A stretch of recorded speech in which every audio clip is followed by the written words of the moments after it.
Welcome on in, everybody. Happy Sunday morning. It is Fighters Fury here on 790 The Ticket. Bet y'all laughed at me when I kept doing this show, huh? Tobin, why do you keep doing this radio show? Who's laughing now, huh? The only sport going. The only one that goes strong. UFC Live. Who cares if there's no fans? Who cares if it's a detriment to everybody's health? Standing on top alone. You have everybody scrambling, trying to learn how to say these names. What? What do you mean that these Brazilian fighters, their name starts with an R and it's pronounced with an H? This is ridiculous. Everybody's out here scrambling. So, it was fun. I mean, listen, we got some sports yesterday. That was great. My buddy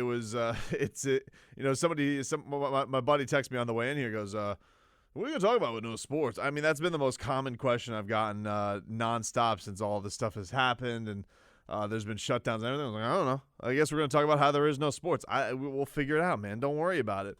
But last night you actually did have action. And honestly, the UFC is in a little bit of controversy right now. People are looking to them right now in a situation where they have a president who seems gung-ho on making these fights happen and, charging forth with all these fights happening.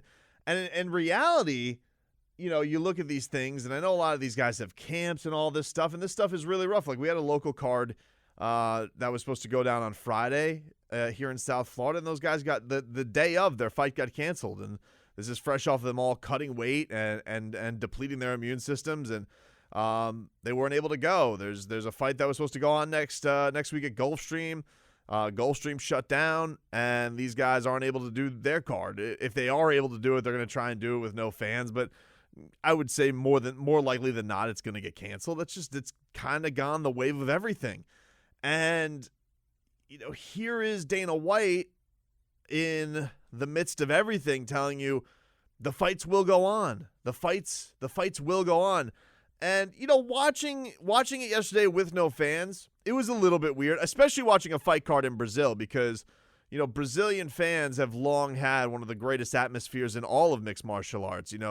They root for their own better than most countries, and they will threaten the other one on the other side of the octagon that they will die. The Brazilians don't play when it comes to their mixed martial arts, man. It's like soccer, and then it's mixed martial arts. And so, yeah, I did feel like you lost a little bit something yesterday because of the country that it was in. I could even understand wanting to get that one in because you had everybody over. You had everybody in Brazil basically already. At this point, then they're going to have to travel back. You're going to have to fighters travel back to America. That's almost as risky as them just being there and fighting, in my opinion. And I'm no scientist, but like if you're seeing what's going on at some of these airports with the international check-ins, it's an absolute disaster. So you might as well just have that fight go on. But as far as the rest of this, like this is it's getting absolutely wild because here's Dana White. He's on SportsCenter last night and he's discussing the UFC UK card, which is supposed to go down next week, and it's a monster of a fight. It's Leon Edwards, Tyron Woodley. Arguably, the person who wins that fight is going to be next in line for the title after Usman and Masvidal. Whenever they throw down, and everybody's like, "What?" That one was the strangest of everything because they weren't even planning on canceling anything. They were like, "This is going to go on as normal. We're going to have fans in the stands. The card's just going to happen." And everybody's like, huh? What do you mean that the card's just going to happen? You're just going to go about it willy-nilly like nothing is changing. It was a wild thing to hear that you just want the cards to go on as usual and to keep the fans, especially when the ones in America that are even further away, you're moving to your headquarters in Las Vegas. It's just very strange. And so yesterday, Dana White, he goes on SportsCenter and he's saying that these things are changing by the hour. But he is adamant the fights will go on. The fights will go on. It's just, at this point you're scrambling so much. Like, are you that hard up to get the ESPN money from event to event that you want to happen? Are you trying to take advantage because you want to be the only thing in town, and so you find this to be somewhat of a weird, great marketing opportunity? I want to know what the point of all of this is, because if anything, the UFC has the ability to delay events. Combat sports in general is the betterment of delaying events better than anybody else because they're once a week.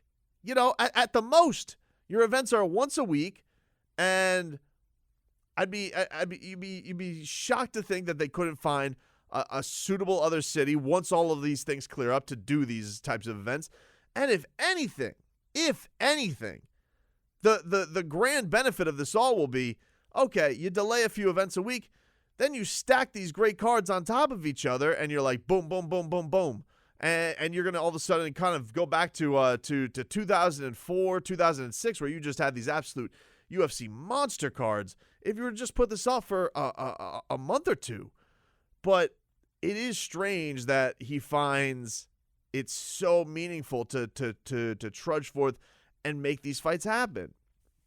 And, you know, a lot of people are speculating that this is an edict or kind of in lockstep with the president. You know, Dana White's very close with Donald Trump. He's friends with Donald Trump. And, you know, Donald Trump was one of the few guys who really supported mixed martial arts in the beginning. Dana White spoke at the Republican National Convention.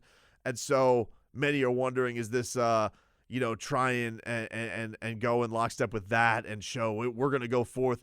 It's just, all right. But at some point, even as wacky as the presidential press conference was this week with the handshakes and the elbow, even at that, like, things have been taking a much greater turn than they had from the beginning of the week when there was like, oh, this is a hoax, to, oh, this is going to dissipate, to, okay, now everybody can go get tested. And, oh, I'm not going to get tested, then I am going to get tested. And now all this stuff is changing by the hour. And so it's so strange that at the end of yesterday, after you have this event where no fans are there, that you're still trudging forward to be like, no, we're going to have the fights happen. And the weirdest one of it all is Khabib versus Tony, because you've been waiting for this fight as a mixed martial arts fan. I've been waiting for this fight as a mixed martial arts fan. For years, we've been waiting for these two to throw down. This is the fifth attempt to make that fight happen, and it is to ultimately decide who is the best 155-pound fighter on the planet, arguably the best pound-for-pound fighter on the planet, because that's been long-standing, one of the best divisions in the sport, if not the best division in the sport. And so I understand why it's so frustrating to want to keep that fight going and to make it happen. But there's a couple of things here. If we're going to talk about having Tony and Khabib happen, all right,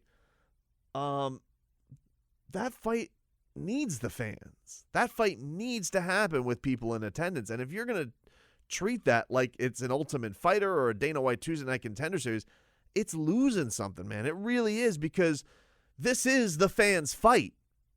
This is the fight that the fans have been dying to see. And for you to want to go forth and make it happen just because? And he was even saying last night, because the crazy thing is, you know, he's talking about, oh, we're at first it was like this one, just like England. It was like, oh, this is going to go on as planned. It's like, you know, New York just announced their first death of the coronavirus. I got a feeling it's not actually, Dana, going to happen as planned. Now it's turned to we're going to find replacement venues for this. And it's so weird that we've gotten to the point where the rogue underground sport, the sport that took so long to even get legalized in New York, you know, we're talking 5 years ago. This thing wasn't able to legally take place in New York. And now here he is again. It's like they're back in the underground where they're trying to put on fights, almost like you know, Dada 5000 and Kimbo Slice in the backyard where they're putting the tarps up. Pretty soon you're gonna have Khabib versus Tony. It's gonna take place in Perrine with the tarps up in the backyard. Like that's, and look, this fight for everybody to be waiting, people actually want to pay their hard-earned money to be at this event. You're gonna bastardize it by just putting it in front of nobody? It just seems so stupid. I don't really even understand it. Why? Because although maybe you'll get more of a pop as far as pay-per-view is concerned, because what the hell are people doing? I mean, they're just sitting around looking for entertainment maybe for the next 8 weeks. That fight is made to have a huge live audience, a crazy crazed fan base. And I know it's going to have complications. I'm not acting like this is something that's going to be a quick fix because, you got Ramadan coming up. Khabib is as devout religiously as it gets. He's going to honor that, and that's going to put him out of commission. But when you've been waiting years for a fight, you've had 5 attempts to make it happen. What's a couple of more months? What's 3 more months? Why not have it in July? Why not put it on the same card as Kamaru Usman and Jorge Masvidal in July? What is the big harm there? I don't get it. It's just the only thing that you can deduce from having this situation where you're so gung ho on making the fight happen is if you are worried that this is going to lay off the Khabib versus Conor McGregor thing, and so you'd rather just get this Khabib fight over with Tony. Hope he wins, and then get to the point where he could fight Conor down the road. It's so strange to me. Like, they're out there and they're talking about this fight next week between Tyron Woodley and Leon Edwards, and they're like, oh, it's going to happen in an undisclosed location. I'm like, what the F are you talking about, undisclosed location? Undisclosed location. Does that mean you don't have one yet, or does that mean you're not going to reveal? Like, everything's going to be secret when it comes to the UFC. Are they just going to have it at the UFC Apex anyway, even though Nevada's outlawed combat sports for the next week at least? You have the California State Athletic Commission. They've come out. They have put off combat sports until at least the end of the month. Normally, that is the commission that kind of leads the way on everything. They lead the way on weight cutting. They lead the way on IV drips, all that type of stuff. So if the CSAC is telling you we're outlawing it even longer than Vegas, chances are that this stuff's going to be off for a while. Because a lot of the times commissions honor their commissions. So unless the UFC is going to go completely rogue and independent, which, I guess technically they could. They are their own promotion. They put forth their own belts and all that stuff. But, they have worked with the commissions for a long time. So it'd be a weird time in the middle of a pandemic to all of a sudden decide, yeah, but you want to know something? We're just going to do it ourselves. It's such a weird stance to take if you're Dana White. I don't get it. I really, really don't get it. It's just like one of these things where it's just like, yeah, we're going to do it because we can. But why? Why? Because people are that thirsty for sports? Because you just want to seem manlier? I don't understand it. It's such a strange thing where you have a couple of things. One, you have, basketball players passing this thing from player to player. And then you take, all right, we're going to be in another athletic competition. Maybe we won't have fans, but let's just say somebody gets it. You got rubbing together, you got fluids exchanging, you got cut men rubbing eyes as rubbing stuff into fighters' eyes. You have corners that are touching each other. It's impossible not to have that sport and to have touching. It's a contact combat sport. So, man, it's a weird one for me as a combat sports fan, as a UFC fan. It's strange seeing it. I don't want to say it's surprising seeing it, because it does seem in tune with Dana White and how the sport was brought up. A lot of this was against rules and against the grain, and so it's not surprising seeing the president act like this. It's just at this point, when you are an entity that is partnered with ESPN, you got that Mickey Mouse money backing you. It's a strange one where you've made it now as I don't want to say it's like the most mainstream sport, but UFC is mainstream. Like, if you got the little fight picture on the bottom line every single week of what the main event's going to be on ESPN Plus, you've made it, baby. So it's to have this as the hardline stance.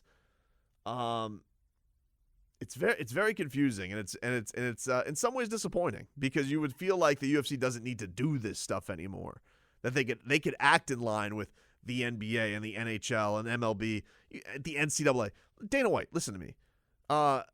If the NCAA, the greediest of the greedy, they are saying no more sports.